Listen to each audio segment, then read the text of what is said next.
Madame, Monsieur, bonsoir. Ravi de vous retrouver dans Décryptant. Nous sommes, comme chaque jeudi, en direct sur Canal Algérie pour débattre d'une nouvelle thématique. Et ce soir, le thème choisi est lié à l'Afrique. L'Afrique, ce continent, marche à l'aune de mutations politiques, géopolitiques et économiques. Des mutations qui répondent surtout à l'émergence d'une nouvelle élite africaine, une génération d'hommes et de femmes qui refusent et rejettent le néocolonialisme sous toutes ses formes, toutes ses réalités semble avoir échappé au président français dans sa dernière sortie médiatique. Il a choqué plus d'un, d'abord pour son mépris à l'égard des Africains, mais aussi pour son déni colonial. Ses propos ont d'ailleurs été condamnés en Afrique, décriés même en France par plusieurs intellectuels et journalistes. Nous allons justement revenir ce soir en compagnie de nos invités sur les conséquences de telles déclarations et leur impact sur l'influence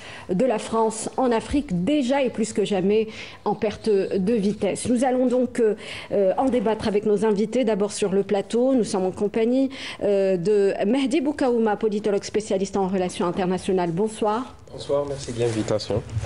Ismaël Lobsir, bonsoir. Vous êtes également notre invité ce soir. Bienvenue sur Canal Algérie. Merci. Monsieur Lobsir, vous êtes enseignant, chercheur universitaire en communication. Merci. Monsieur Lobsir.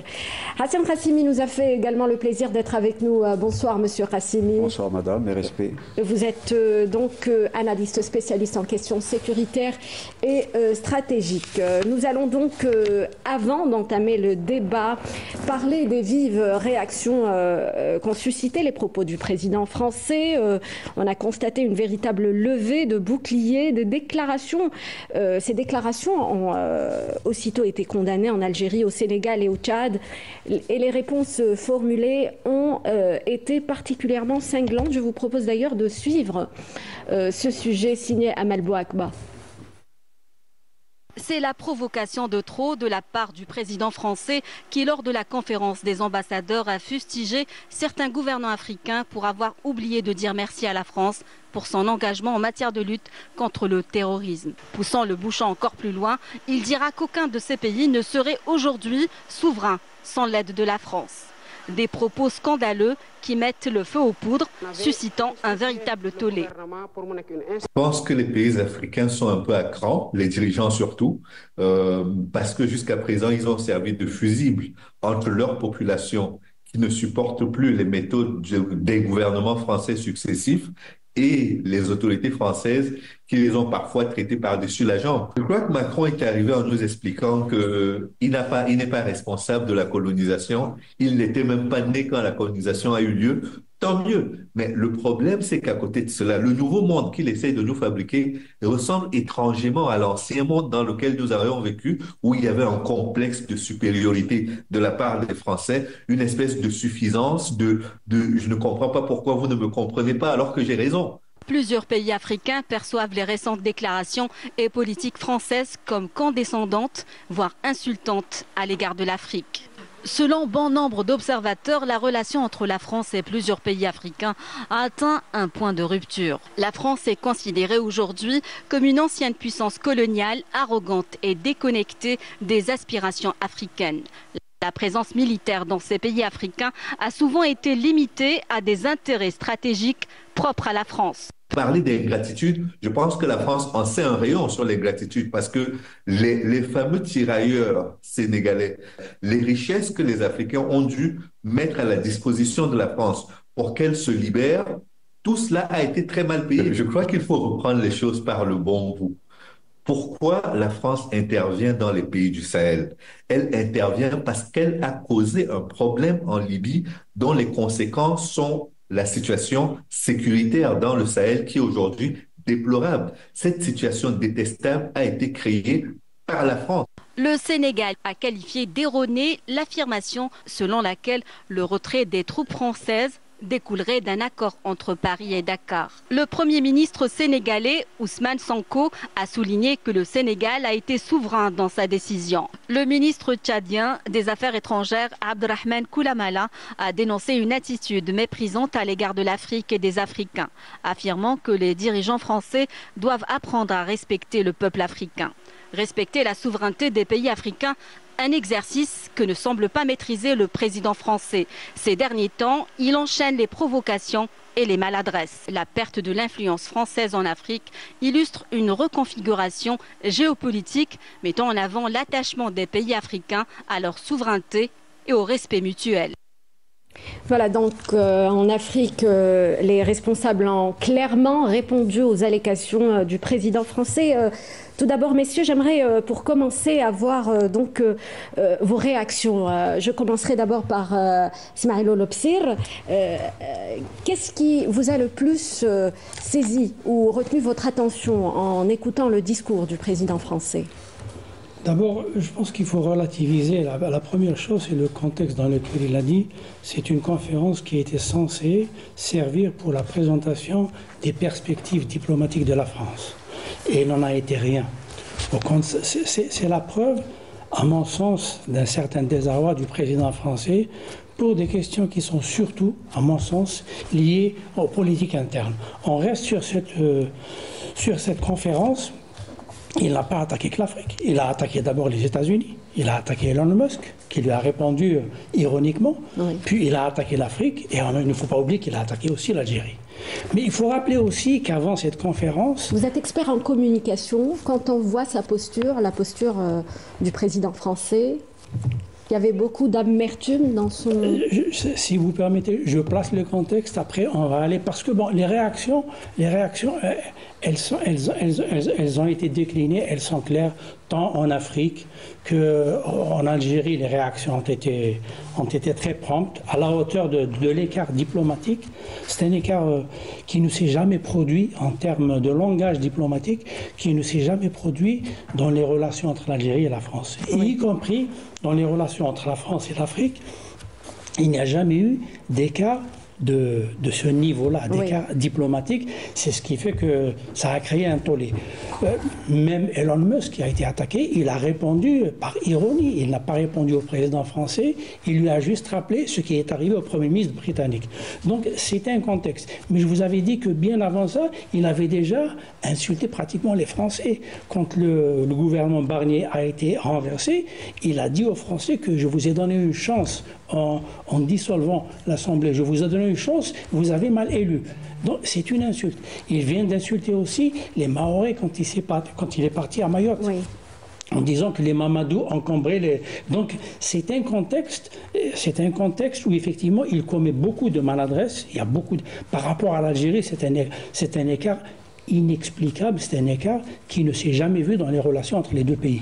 Maintenant, pourquoi le président français est arrivé à ce genre d'erreur, de lacune? Je pense que ça s'explique en grande partie par la situation interne de la France. Hassan Rassimi. Moi, je vais essayer de vous présenter en quelques mots l'analyse de ce discours à deux niveaux. D'abord, sur le niveau de la forme. Au niveau de la forme, le président de la République de ce pays a essayé d'expliquer, de dire aux Français qu'il est toujours le chef, qu'il est le patron. Alors que dans la réalité, c'est quelqu'un qui est sur la porte de sortie et les valises sont déjà prêtes devant la porte. Alors, sur le plan du fond, et là où ça blesse le plus, c'est qu'il a fait beaucoup de ratés dans son intervention. Et pour ce qui nous concerne et ce qui concerne l'Algérie, il a été d'abord insultant à l'égard de la population algérienne, de la nation algérienne. L'Algérie n'a pas perdu son honneur et il faudrait expliquer que... Monsieur Rassimi, on va s'intéresser à l'Afrique, à ce qu'il a dit clairement sur les Africains. L'Algérie est un pays africain. L'Algérie, c'est l'Afrique. Des réactions de l'Algérie. Il s'est attaqué plus précisément Oui, il s'est attaqué aux Africains et comme l'Algérie était un pays africain, donc nous sommes concernés par les propos malencontreux et insultants qu'il a tenus à notre égard. Et il faudra absolument qu'on puisse faire ces précisions. D'abord, sur le plan des dérapages, ces dérapages qui ont été relevés pas uniquement par le communiqué du ministère des Affaires étrangères, il a été relevé par beaucoup de pays, le Tchad, le Sénégal, et aussi c'est un discours qui a été même désapprouvé en France, et ils ont trouvé scandaleux que de tels amalgames puissent être faits par le président de la République à l'occasion d'une réunion qui est censée parler des affaires diplomatiques de ce pays. Donc, si vous voulez, tout à l'heure, nous allons rentrer dans le détail et répondre un peu sur certaines questions et certains points qui nécessitent quand même des mises au point et des observations à ce sujet. Mehdi Boukaouma, en écoutant justement ce discours, on sent ce paternalisme néocolonial de la France, du président et plus particulièrement du président français, en s'adressant justement, en citant les dirigeants africains. Bien sûr, si on parle du discours du président français avec la diplomatie française, il faut prendre le contexte interne et externe des relations françaises, politiques surtout. Si on parle sur le plan interne, c'est pour faire un petit peu de concessions pour l'extrême droite. Ça, il faut bien le tenir parce qu'il faut voir, comme monsieur le professeur a dit, il faut voir le contexte politique interne de la France, premièrement. Deuxièmement, si on parle des relations extérieures. Aujourd'hui, la France, sur les 20 dernières années, il y a un net recul de son influence au niveau du Moyen-Orient, au niveau africain, ces anciennes colonies. C'est inaudible. Voilà. Parce que maintenant, on parle de la débâcle stratégique de la France au niveau africain, au niveau du Moyen-Orient, où la France, surtout l'establishment français, si on peut dire ça, le deep state français, et surtout les lobbies, qu'il y a beaucoup de lobbies, parce que maintenant, il faut prendre l'Algérie avec les lobbies qu'il y a au niveau de la France, ils n'arrivent pas à admettre que la France joue un rôle secondaire au niveau international, au niveau régional, surtout en Afrique. Parce que sur les 20 dernières années, il y a l'émergence de nouveaux acteurs en Afrique. On parle de la Russie, de la Chine, de la Turquie, il y a la route de la soie, il y a les États-Unis qui reviennent en Afrique après 2003, parce que ce qui se passe aujourd'hui pour le constat français au niveau africain, il ne date pas d'hier ou d'avant-hier ou de l'année passée. C'est depuis 2003. Parce qu'il y a eu les changements géopolitiques. Il y a des mutations. Il y a eu des mutations parce que les changements géopolitiques avec la fin de la guerre froide, 2003, on prend 2011, 2015, 2013, tout ça c'est des dates clés dans l'histoire. Parce qu'il faut faire une lecture historique des relations françaises avec l'Afrique et le Moyen-Orient.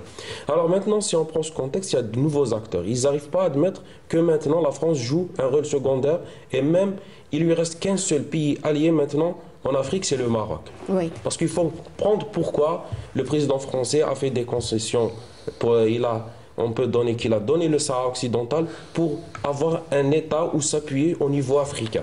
Parce qu'on voit avec les pays du Sahel, le Congo, le Tchad, le Sénégal, c'est la grande débâcle. On parle de la Côte d'Ivoire, où c'était les anciennes postes avancés des Français au niveau africain. Pour cela, il faut comprendre le discours maintenant du système français, du gouvernement français.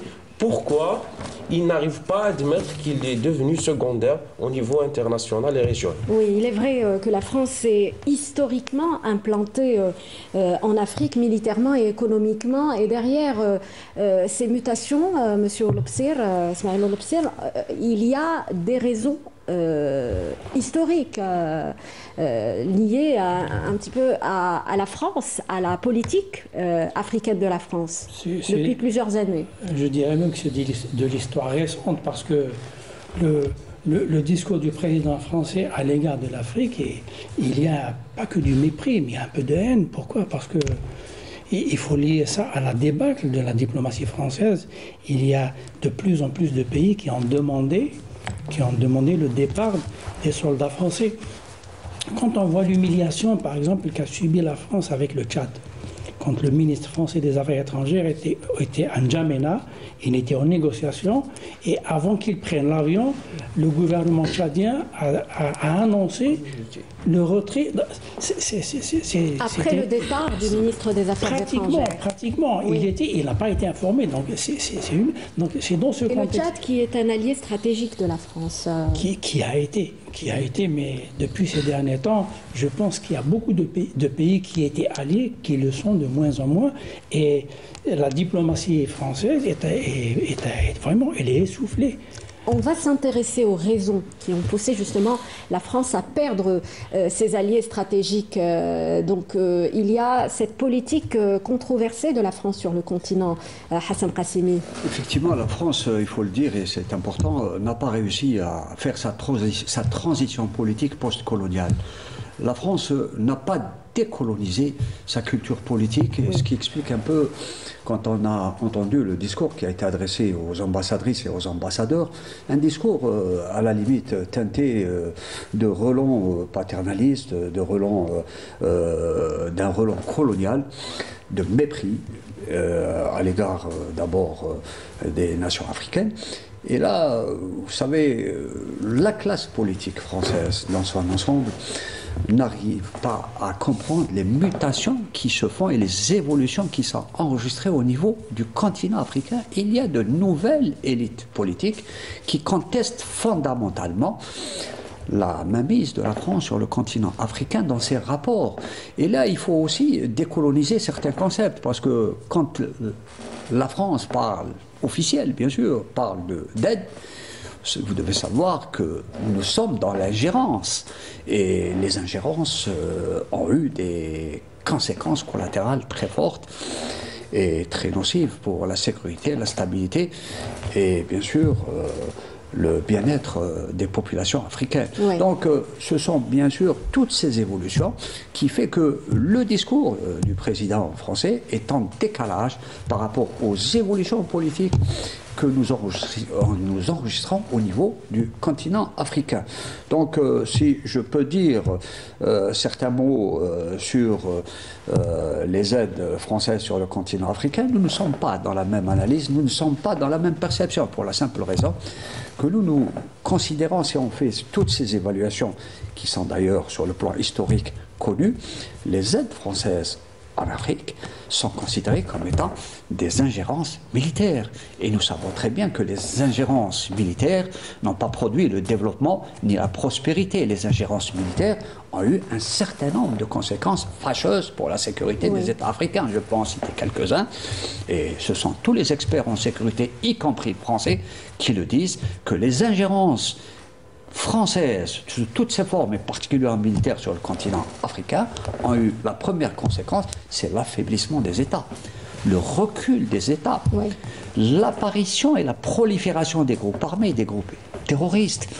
Et là, bien sûr, c'est ce qui a préparé un peu cette déliquescence de certains États, où on a assisté à, bien sûr, à des voies extra-constitutionnelles, extra-démocratiques, qui sont le résultat particulièrement des interventions étrangères françaises sur le continent africain. Ces interventions françaises sont présentées sous la bannière de la lutte et de la coopération et de la lutte. Maintenant, si on doit parler du terrorisme, je vous dirais certaines choses qui sont évidentes, que le terrorisme a pris de l'ampleur et il s'est développé avec les interventions étrangères, avec l'installation des bases militaires. Et je dirais encore plus que le terrorisme a toujours été le meilleur moyen pour ouvrir des territoires, occuper des territoires, dominer des territoires et bien sûr prendre le contrôle de ces territoires, et nous les avons vus, et les exemples sont nombreux, on peut en citer beaucoup. Justement, on va parler de ces exemples. Il est bon de rappeler donc les conséquences de cette présence française sur le continent. Il y a le cas de la Libye, par exemple, Mehdi Boukaouma. Bien sûr, il démontre chaque fois, il n'y a pas que la France, chaque fois qu'une force occidentale s'ingère dans un pays où il y a l'interventionnisme, on a vu ça au niveau du Moyen-Orient, au niveau de la Libye, au niveau du Mali, au niveau du Tchad, au niveau du Sénégal, au niveau de la Côte d'Ivoire, au niveau de beaucoup de pays africains. On va revenir jusqu'à les années 80, le réseau France-Afrique mené par l'ancien président français François Mitterrand.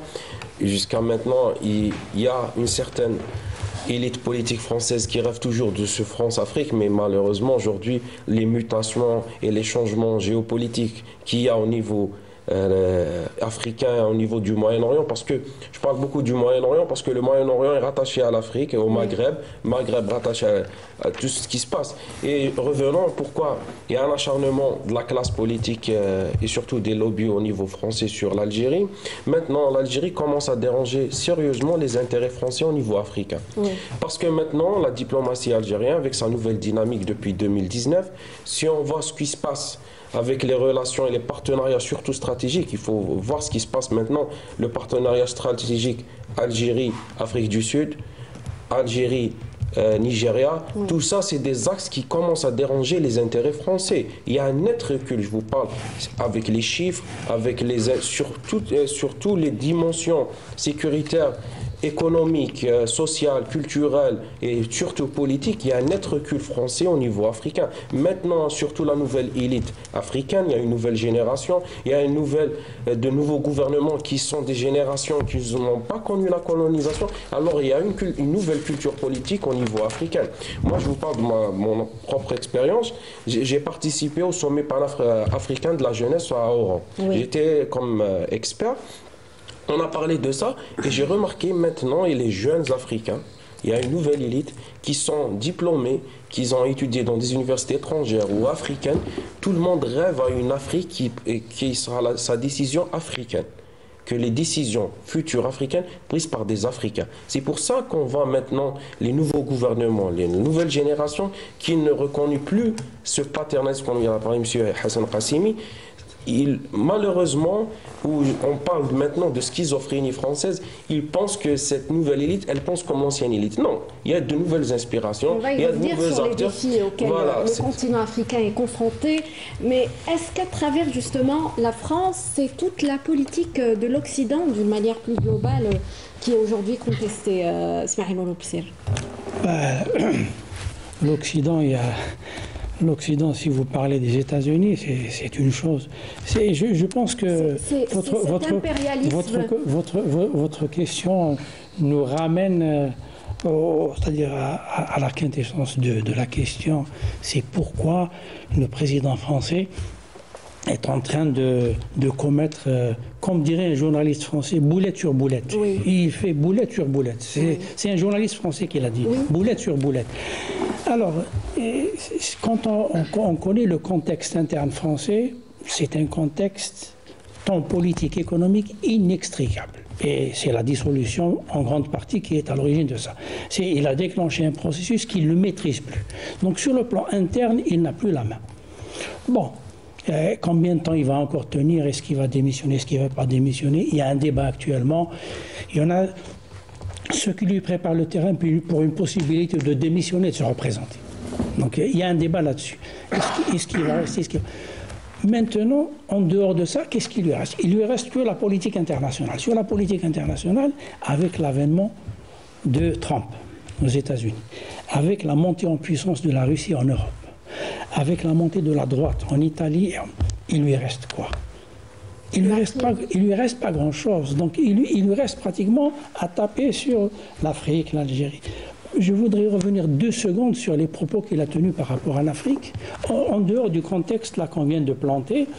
Sur le bien fondé de ce qu'il a dit, c'est une contre-vérité, et le Tchad le dit, le Sénégal le dit, et je pense que même l'Algérie, elle a son mot à dire. Elle peut dire aussi que ce que dit le Premier ministre sénégalais, c'est le contraire. C'est pas la France qui a libéré les pays africains, c'est l'inverse. Il l'a dit. C'est les Africains. Oui. Sonko, le Premier ministre sénégalais, l'a dit. Mais je pense que s'il y a un pays qui a... l'Algérie, les Algériens ont été mobilisés. Les événements du 8 mai 45, c'était quoi? C'est venu suite à la mobilisation. Moi, dans ma famille, j'ai 2 oncles et un grand-père qui ont été mobilisés pour aller combattre l'Allemagne. Donc, c'est l'inverse qui se produit. C'est les peuples africains qui ont aidé à libérer la France, plutôt que le contraire. Donc, je vais essayer d'être dans la continuité de ce qui a été développé. Et là, je vais vous donner des chiffres. Je vais vous dire que les Algériens ont contribué fortement au rétablissement de l'honneur de la France. Vous devez savoir que durant la Première et la Deuxième Guerre mondiale, il y a eu 350 000 Algériens qui ont combattu pour rétablir l'honneur de la France. Voilà. Il y a eu 40 000 Algériens qui sont morts durant la Première et la Deuxième Guerre mondiale pour libérer la France. Et là, Macron a oublié de nous dire merci. Et là, vous devez savoir, l'expression qu'il a utilisée durant son discours est une expression qui est scandaleuse pour la simple raison qu'un génocidaire du niveau de l'empire colonial français ne peut pas demander à ses victimes de dire merci. Oui. Non, ce que nous attendons, nous, les Algériens, c'est la repentance, qu'ils viennent demander pardon pour les génocides et les crimes de guerre qui ont été commis en Algérie. Mais là, nous sommes dans des manipulations de l'information qui font que parfois, bien sûr, on veut nous faire croire que c'est une génération de jeunes qui n'ont aucune responsabilité, mais quand il est à ce niveau de la responsabilité de l'État, vous devez savoir qu'on hérite du passif et de l'actif et qu'il est aussi responsable des méfaits de la colonisation française en Algérie. Et du néocolonialisme en Afrique qui a, on peut dire, clairement appauvri le continent, Mehdi Boukaouma. Bien sûr, si on parle de la France, si on parle du Sahel, c'est l'uranium français, c'est la sécurité énergétique française, parce que maintenant, si on parle à long terme, la France va faire face à de grands défis sur le plan économique, sur le plan sécuritaire, sur le plan sécurité énergétique, tout ça, parce qu'il y a beaucoup de paramètres. Et aussi, il ne faut pas oublier, maintenant avec la menace russe, il n'y a plus de gaz russe, alors l'avenir énergétique de la France est remis en cause, parce qu'il y a le contexte interne, il faut toujours attacher ce qui se passe, le discours, parce que Kissinger, il dit, la politique extérieure, c'est la continuité de la politique interne. C'est le reflet. Alors, maintenant, ce qui se passe à l'intérieur de la France, c'est une crise politique, une crise qui va venir économique, crise financière, tout ça, maintenant, il n'y a plus les États africains ou les pays africains colonisés ou anciens colonisateurs qui donnaient de l'argent. Parce que maintenant, si on parle de la France-Afrique, il y a toujours le franc CFA. Voilà, le franc CFA. Tout ça, c'est des leviers qui commencent parce qu'il y a une anticipation française. Ils savent que tous ces réseaux vont reculer nettement. Parce que maintenant, l'avenir africain, ça commence à bouger. Il y a des mutations, il y a des changements géopolitiques, géoéconomiques. Tout ça, et de nouveaux acteurs, surtout ce qui dérange la France, c'est les nouveaux acteurs en Afrique. Leur ancienne zone d'influence, où il y a l'Algérie qui concurrence, la Chine, la Turquie, la Russie, ou aussi il y a la reconstruction des États africains. Il faut voir ce qui se passe en Afrique. Il y a des États qui se relèvent, qui commencent à asseoir leur autorité au niveau interne. Il y a beaucoup de pays du Sahel qui commencent à se reconstruire au niveau africain. Tout ça, c'est des mutations qui commencent à franchement gêner l'État français, surtout sur ses intérêts prochains à l'avenir. C'est pour ça que maintenant, il faut comprendre que la France est dos au mur et qu'elle n'a plus de solution pour renflouer ses caisses. Hassan Qassimi. Écoutez, moi, je reviendrai toujours à ce fameux discours qui a été insolent à l'égard, bien sûr, de toute l'Afrique et de l'Algérie. Et c'est un discours, d'ailleurs, qui a cherché, en utilisant 1001 artifices, en essayant de transformer pratiquement une bérésina, un échec, en une véritable victoire de gouvernance. Et là, bien sûr, les experts ont su que les résultats sont là et que la gouvernance de ce pays est au fond du puits. Et là, je reviendrai un peu à autre chose en disant que l'Algérie a retrouvé son honneur le jour où on a chassé la France de l'Algérie. Oui. Et celui qui veut parler d'honneur doit être aussi un homme honorable. Et c'est là où les valeurs déterminent ce qui est honorable et ce qui ne l'est pas. Voilà, en quelques mots, pour rétablir un peu les pendules à l'heure et répondre un peu à des observations qui sont inopportunes et qui émanent d'une autorité très importante. Et nous, on ne se permettra pas d'insulter le peuple français parce que nous sommes bien éduqués, oui. Nous sommes polis et nous sommes aussi instruits, parce que vous devez savoir, quand on est intelligent, ça ne veut pas dire que nous connaissons tous, nous connaissons tout. On revient, si vous le permettez, Monsieur Hassan Qassimi, je vois que ce discours vous a choqué. Vous a choqué. Mais bien sûr, on le constate. Choqué tout le peuple algérien. Tout le peuple algérien et les peuples africains, Hassan Qassimi. Il est bon de revenir peut-être sur les exemples ou les dommages de cette présence française sur le continent. On a parlé du fait que cette présence militaire, la présence économique également, a appauvri le continent africain, Ismaïl Bsir. On a parlé, Mehdi Boukaouma a parlé du franc CFA qui est toujours je pense que utilisé. Quand on parle de l'histoire du colonialisme français, il est connu effectivement pour être un système de gouvernance qui produit de la misère, qui produit de l'illettrisme, vous avez qui produit de l'appauvrissement. Et je pense que l'exemple le plus expressif, c'est l'exemple de l'Algérie. Avant la venue de la France, la population algérienne était lettrée à plus de 70%. Et à l'indépendance en 62, l'illettrisme était à plus de 70%. Donc, résultat des courses, un colonialisme qui est venu sous la bannière de, entre guillemets, civilisé, éclairé, il n'a laissé que illettrisme, pauvreté et désolation. Et je pense que c'est valable aussi pour les autres pays africains où la France a maintenu sa présence sous forme néocoloniale, même après les indépendances qui ont été données dans les années 60, dont le sillage et sous la pression et le poids de la révolution algérienne, qui a peut-être contraint la France à se délester des autres colonies pour se concentrer sur l'Algérie qui était sa profondeur qu'elle ne voulait et qu'elle ne pensait jamais quitter. Oui. Et je pense que ça, il y a encore des relents et ça va rester. Et la position de l'Algérie, elle sera toujours dans une situation un petit peu particulière, notamment avec la France. Il y a l'intérêt économique de la France qui est touché à travers donc la présence des entreprises françaises qui est contestée, des entreprises françaises qui exploitent des ports dans des pays africains, des entreprises également qui exploitent les richesses naturelles de ces pays, notamment au Sahel, Hassan Kassimi. Vous devez savoir que les relations franco-africaines post-indépendance, c'est des relations d'un type colonial. Des mécanismes ont été mis en place qui ont assuré le pillage systématique de toute l'Afrique.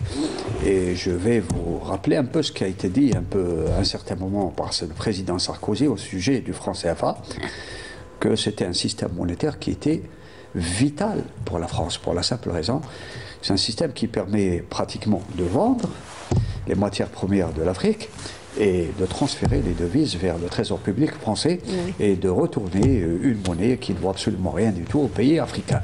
Voilà un peu les relations de domination économique et monétaire entre la France et là, la France, si elle continue dans sa posture actuelle de vouloir humilier les Africains, de vouloir un peu affaiblir les États africains, vous devez savoir que la France n'a plus d'avenir en Afrique. Elle doit absolument décoloniser sa culture politique pour qu'elle puisse comprendre que les relations avec l'État africain, c'est des relations de partenaire à partenaire, d'un niveau égal, où les intérêts sont partagés de part et d'autre, et surtout de un peu débarrasser de cette culture qui fait que la France coloniale continue toujours à nous mépriser, à nous humilier, à nous traiter de manière condescendante et bien sûr de manière raciste. À travers ces systèmes financiers, également à travers ces entreprises qui sont toujours implantées sur le continent, Mehdi Boukaouma. Bien sûr, si on parle Il est bon de donner des exemples concrets. Oui, si on parle d'exemples, il ne faut pas oublier que les grands hommes d'affaires français, si on parle du groupe de Bouygues, Bolloré, tout ça, c'est eux qui ont des marchés au niveau africain. Surtout, on a vu le scandale de Bouygues au niveau de la Côte d'Ivoire, Total, tout ça, il y a eu des scandales. Toutes ces entreprises, ils commencent à faire de pression sur la France parce qu'il n'y a pas de perspective à l'avenir, surtout face aux entreprises autres de nouveaux acteurs en Afrique. Parce qu'il faut toujours relier le contexte qui se passe depuis 2011 jusqu'à maintenant. Avec l'intervention de la France en 2013, ça a commencé à avoir des conséquences sur sa politique extérieure et le net recul français sur le plan politique, économique, culturel. Maintenant, on voit des nouveaux acteurs qui commencent à concurrencer la France et qui commencent, même des États africains, à faire des partenariats stratégiques avec ces nouveaux acteurs africains. Si on prend il y a des pays du Sahel qui font des partenariats avec la Russie, la Chine, où la Chine commence à concurrencer beaucoup de la France sur ces terrains, les ports, tout ça, et l'Algérie aussi qui est devenu un partenaire stratégique de l'Italie, du Portugal. On a vu le président de la République quand il est parti en Chine, la Russie, tout ça. Où cette dynamique, où les nouvelles dynamiques qu'il y a en Afrique, c'est que maintenant on part vers des partenariats gagnant-gagnant. Oui. Parce que maintenant, si on parle de la France, il faut aussi parler de l'Union européenne. C'est le partenariat de l'euro-méditerranéen, tout ça, parce qu'il y a l'Union pour la Méditerranée, la politique européenne de voisinage, tout ça est remis en cause aujourd'hui. Parce que même l'Algérie. Donc il y a un impact sur la politique occidentale. Bien sûr, c'est occidental. Et surtout maintenant, je vais revenir comme il a dit M. Oulpsier, si on parle de la politique internationale qui se passe maintenant, c'est qu'on commence à avoir 2 puissances ou 3 puissances qui commencent à émerger sur le niveau international. C'est les États-Unis, la Russie, la Chine, l'Afrique. Il y a beaucoup de pays. Et maintenant, la France est secondaire dans cet échiquier qui commence. On est devenu dans un pays dans un monde multipolaire où il y a beaucoup de forces. Et l'Afrique commence à avoir son mot sur le plan international. Et on parle même, l'Algérie était initiatrice de cette idée par le président de la République quand il a parlé qu'il faut réformer l'ONU. Il y a une poussée des pays africains, asiatiques, arabes et surtout l'Amérique latine qui veulent réformer ce système international. Et la France, elle sait s'il y a une réforme du système international qu'elle va devenir un rôle secondaire. Et aussi, si on parle de tout ça, il faut savoir que maintenant, la France, qu'est-ce qui lui reste même au niveau européen? On voit qu'elle commence à ralentir l'Union européenne dans son développement. Parce qu'avec sa crise politique et économique, ça a de graves conséquences sur l'Union européenne. Et on voit aujourd'hui aussi, depuis 2022, avec la guerre en Ukraine, il y a un net recul de l'économie européenne, tout ce qui se passe. Maintenant, c'est pour ça qu'il ne faut pas... Et quand on analyse, il faut prendre le contexte international. C'est pour ça qu'aujourd'hui, je peux dire que la France fulmine ses décideurs parce qu'ils ont difficilement comment ils vont se retrouver dans le nouveau échiquier mondial. Un nouvel ordre mondial. Voilà. Cela nous amène à parler justement des défis auxquels le continent africain est confronté. Hassan Qassimi, quelles sont selon vous les alternatives? Vous savez, les défis pour le continent, pour l'Afrique. Les défis de l'Union africaine figurent dans le programme de développement durable de l'Union africaine à l'horizon 2060. C'est des objectifs sur le moyen et long terme qui doivent absolument être réalisés. Mais là, je vous dis que pour la réalisation de tous ces objectifs, il ne faut pas qu'il y ait d'intervention étrangère sur le continent africain. Il faudrait aussi que l'Union africaine puisse réaliser un peu sa doctrine en matière de sécurité. Vous devez savoir que la politique et la stratégie française qu'elle entend mettre en œuvre en Afrique va à l'encontre de la doctrine de l'Union africaine qui consiste à s'approprier de la sécurité et de ne pas, bien sûr, la sous-traiter avec des partenaires étrangers. Et on connaît les conséquences désastreuses de cette démarche et de cette stratégie qui a été d'ailleurs imposée au continent africain. Maintenant, pour revenir aux grands défis actuellement, c'est des défis de paix et de sécurité. Nous ne pouvons pas aller vers le développement, vers la croissance, si on n'a pas instauré la paix et la sécurité. Et dans ce domaine, l'Algérie est un grand militant de la paix et de la sécurité. Nous sommes au Conseil de sécurité, nous avons été élus de manière, avec une majorité écrasante, au Conseil de sécurité. Nous venons d'être désignés pour un deuxième mandat au niveau de la Commission de stabilisation de la paix de l'Assemblée générale des Nations unies, et c'est aussi quelque chose qui n'est pas rien, c'est important. Et là, vous devez savoir que l'architecture de paix et de sécurité que nous devons mettre en Afrique, ce sont des objectifs stratégiques. C'est des objectifs stratégiques, pourquoi? Parce que nous sommes en présence de la nécessité de mettre en adéquation le binôme développement et sécurité. En parlant justement de ces défis stratégiques face aux défis sécuritaires, les Africains sont-ils en mesure d'assurer leur propre sécurité? Ismaël Oulpsier, qu'en pensez-vous? Je pense que la question n'a même pas été posée. Ils le doivent, comme vient de le dire notre ami expert en sécurité internationale, effectivement, je pense que le défi pour l'Afrique, c'est de se prendre en charge à travers ses institutions, notamment l'Union africaine. Elle doit trouver des solutions, elle doit assurer sa sécurité, elle doit se donner le cadre. Pourquoi? Parce qu'actuellement, il y a une bipolarisation au niveau géopolitique. Vous avez d'un côté les États-Unis et de l'autre la Chine. L'Europe qui est un continent avec 27, presque 30 États, n'arrive pas à se retrouver dans cette confrontation. Alors donc l'Afrique, que dirait l'Afrique? Il y a tout intérêt effectivement à se redéployer, à revoir les mécanismes de fonctionnement, mais je pense que le contexte de l'Union africaine est un contexte qu'il faut exploiter à fond pour donner aux pays africains la chance de travailler ensemble, de s'unir au moins pour s'assurer un avenir commun. Mehdi Boukaouma. Si on parle de sécurité en Afrique, il n'y a pas juste la dimension militaire.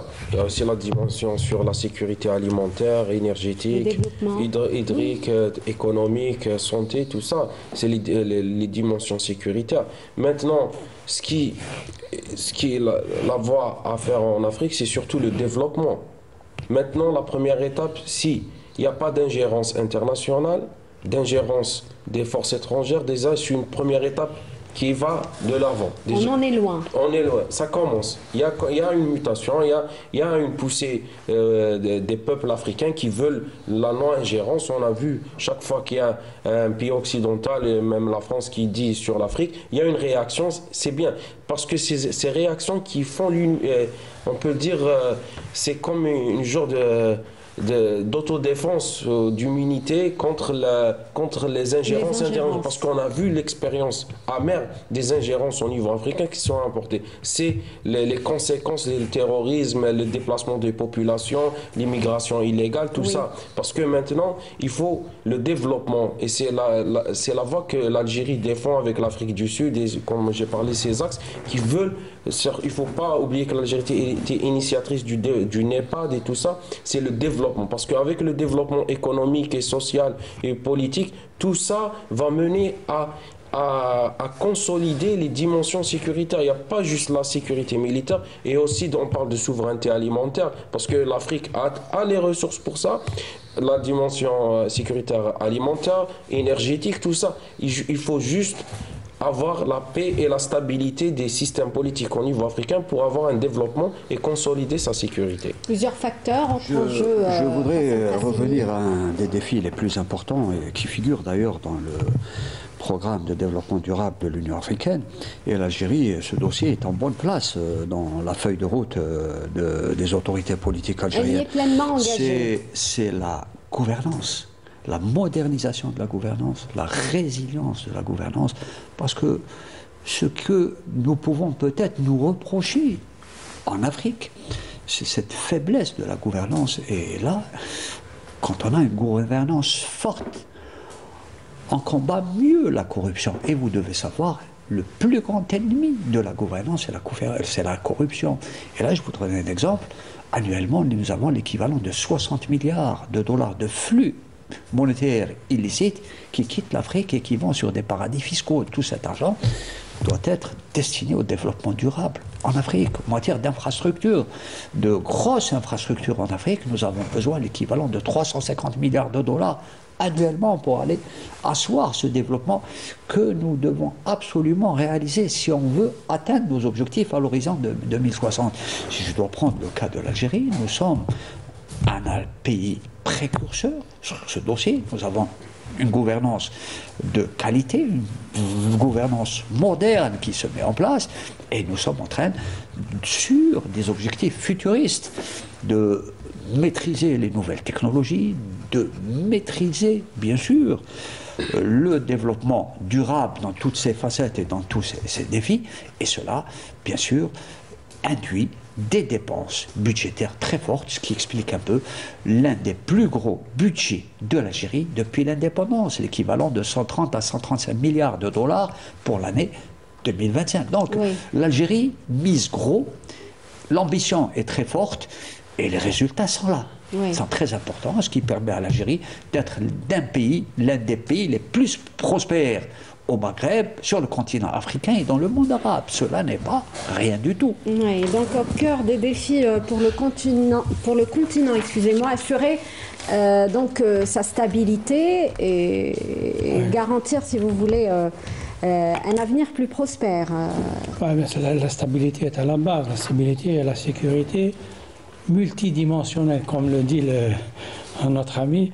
Et effectivement, la sécurité multidimensionnelle, pas uniquement la sécurité au sens strict, au sens militaire, mais la sécurité des populations, la sécurité de l'alimentation, la sécurité des approvisionnements.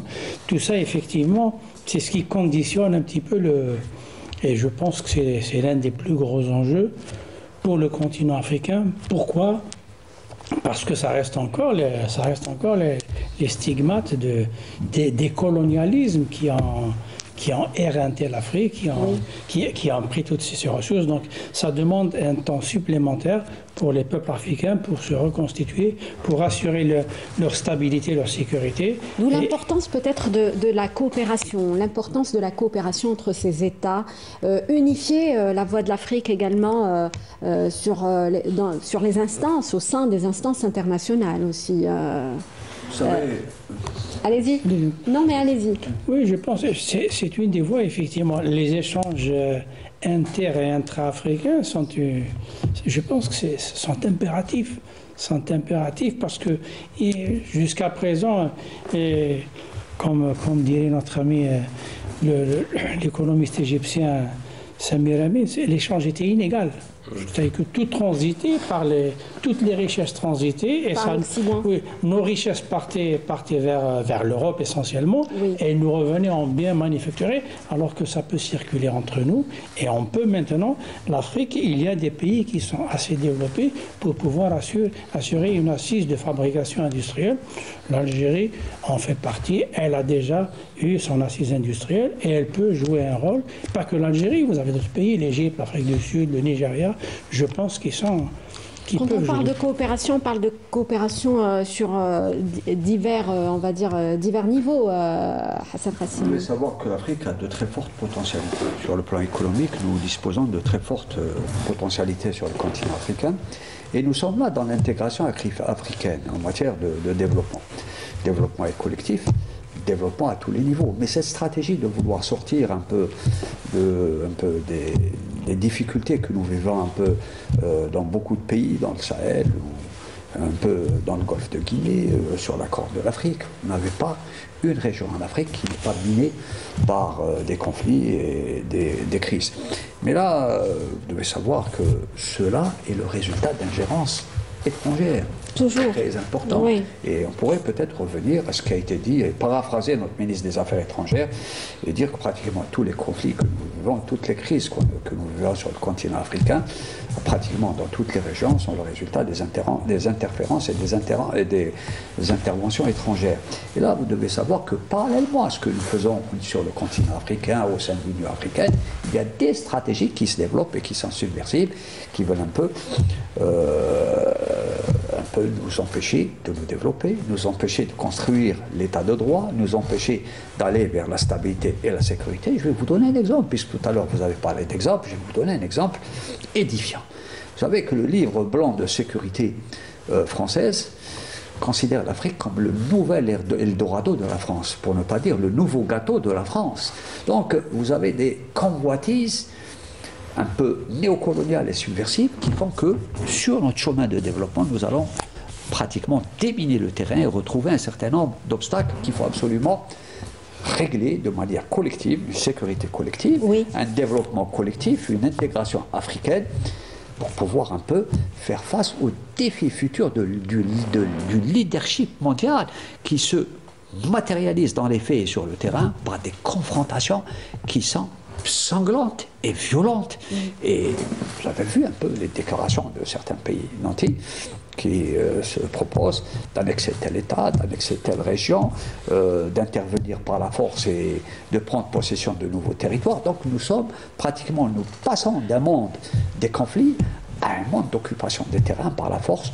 Et là, bien sûr, particulièrement dangereux. Les perspectives doivent absolument, ces perspectives qui sont un peu chrysogènes, doivent être absolument maîtrisées, prises en charge pour qu'on puisse revenir à un multilatéralisme où c'est le droit international qui doit définir les relations entre États, et il serait dangereux que la force puisse prendre le dessus sur les évolutions futures. Alors face à cet environnement chrysogène, Mehdi Boukaouma, il est important de se protéger et de résoudre justement les crises des Africains par les Africains eux-mêmes. Tout d'abord, le contexte international maintenant, on est en plein dans une transition d'un ordre international à un autre.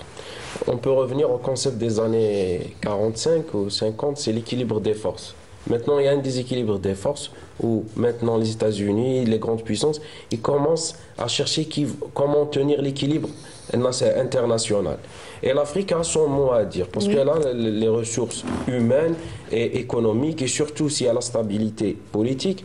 Et pour avoir une stabilité politique, il faut mettre la bonne architecture politique au niveau des États, parce que maintenant, malheureusement, il y a toujours des ingérences, mais il faut encourager ça, surtout les partenariats interafricains comme vous avez parlé. Même pour l'intégration africaine, il faut réunir les conditions nécessaires pour qu'il y ait une intégration économique et politique. Et surtout, c'est comment mettre une architecture politique et sécuritaire, comment donner une nouvelle vie politique au niveau africain. Ça, c'est le deuxième point. Et si on parle maintenant de ce qui se passe comme conflit, il faut le dire, il y a l'Algérie, l'Afrique du Sud, ils encouragent toujours à la résolution des conflits africains par des Africains. Il faut revenir au rôle de l'Algérie pour la médiation entre le conflit éthiopie-érythréen, comment l'Algérie a mené beaucoup de médiation au niveau des pays du Sahel, au niveau africain, où l'Algérie appelle à ce que ces conflits soient résolus et à de la médiation interafricaine, à la non-ingérence. Parce que maintenant, on revient toujours à l'ingérence internationale et surtout des pays occidentaux. La France ou les anciens pays colonisateurs, ils n'aiment pas qu'il y ait une stabilité politique. Parce que qui dit stabilité politique dit développement économique. Qui dit développement économique, c'est des nouveaux acteurs au niveau international qui vont concurrencer les intérêts français. Tout est relié. Ça veut dire... vous l'avez dit, Mehdi Boukaouma, l'Afrique a son mot à dire et l'Algérie, justement, milite à ce que l'Afrique soit plus représentée. Dernier mot, Ismaël Olbser, sur Je pense qu'on est parti à la base de la déclaration du président français vis-à-vis de l'Afrique. On n'a pas eu le temps pour développer un petit peu le contexte interne en France où il a fait exploser la dette interne qui est passée de 1200 milliards à 3300 milliards. Un tout autre thème. Je vais juste vous lire un très court passage en 10 secondes. En 10 secondes, une contribution politique qui a été publiée sur le New York Times qui disait: le président français, héritier d'une fonction qui a été mise au plus bas, va vite découvrir l'étroitesse de sa marge de manœuvre, d'autant qu'il sera l'otage de la troupe disparate qui l'a fait arriver là. Ça, c'était en 2017. On va vous réinviter, Monsieur Olbser, pour en parler. Merci en tout cas pour votre contribution. C'est la fin de cette émission. Monsieur Hassimi, je vais vous dire, attirer l'attention. On a débordé. Monsieur Hassan Hassimi, c'est la fin de cette émission. Merci, Monsieur Mehdi Boukaouma, pour votre présence. Merci, chers téléspectateurs, de nous avoir prêté attention dans ce numéro de Décryptant. Très bonne soirée sur Canal Algérie.